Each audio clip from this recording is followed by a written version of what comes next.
আসসালামু আলাইকুম। সবাই কেমন আছেন? আশা করি সবাই ভালো আছেন। তো আজকে এই যে আমাদের এই যে এই জায়গাটুক রুমের সামনে এই জায়গাটা পড়ে থাকে, এর আগে শশা লাগানো হয়েছিল। তো এখানে আজকে আবার আমরা যে এগুলো হচ্ছে বরবটির চারা, বরবটি লাগানো হবে। ওই যে আমার সাথে সাকিব সাহেব সব কিছু ঠিকঠাক করে যাচ্ছে, আর আমি শুধু বিচি ফেলিয়ে যাব। তো বরবটি, এই যে মালাই ভাষায় বরবটিরে, সাকিব মালাই ভাষায় বরবটিরে কি বলে? কাচাং পাঞ্জাং। এটা মালাই ভাষায় কাচাং পাঞ্জাং বলে। তো সাথেই থাকুন, দেখুন কিভাবে লাগাই। প্রত্যেকটা পলি ব্যাগ আগে সেটিং করে নেওয়া হচ্ছে।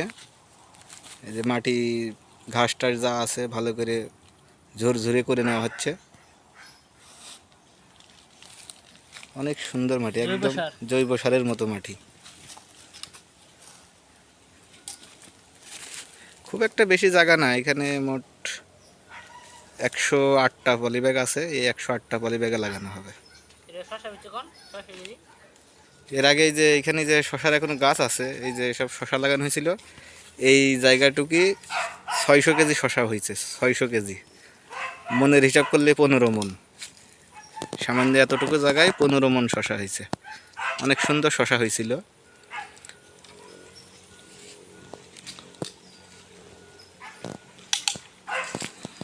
এই যে এক এক লাইন হয়ে গেলে আবার এক এক লাইন লাগাবো। মাটি এরকম উর্বর করা হয়ে গেলে আবার লাগাবো। এই যে প্রথম লাগানো শুরু করলাম, এই যে বিসমিল্লাহ বলে শুরু করলাম, দেখা যাক কেমন হয়। এক একটা পলি ব্যাগে 2টা করে বিচি যাবে, এক একটা পলি ব্যাগে 2টা করে গাছ হবে। তো এখানে মাটিটা অনেক সুন্দর, আশা করা যায় অনেক সুন্দর হবে। তো এই যে এইভাবে সবগুলো পলি ব্যাগ লাগাতে হবে এখন। তো দেখা যাক কেমন হয়। সামনে যে আমাদের শশা লাগানোর জন্য প্রস্তুত করা হয়েছে, যে অনেক সুন্দর, জৈব সারের মতো মাটি, একদম অনেক সুন্দর মাটি। এই মাটি সব কিনে আনা হয়েছে, মাটি কিনে নিয়ে এসে যে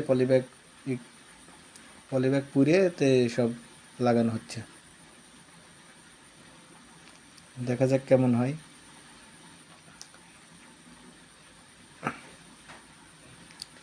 বরবটির গাছ অনেক শক্ত, তো অনেক সুন্দর হবে এখানে ইনশাল্লাহ। এই যে শেষ, বিসিও শেষ, পলিব্যাগও শেষ, লাগানো শেষ। এই যে আর 5টা পলিব্যাগ আছে, এই 5টা লাগিয়েই শেষ। তো এখানে মোট 108টা পলিব্যাগ আছে।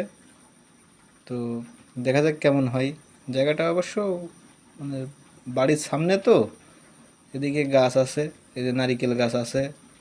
তো এখানে কেমন হয় দেখা যাক। এর আগে ওইদিকে লাগাইছিলাম, ওখানে অনেক সুন্দর হয়েছিল।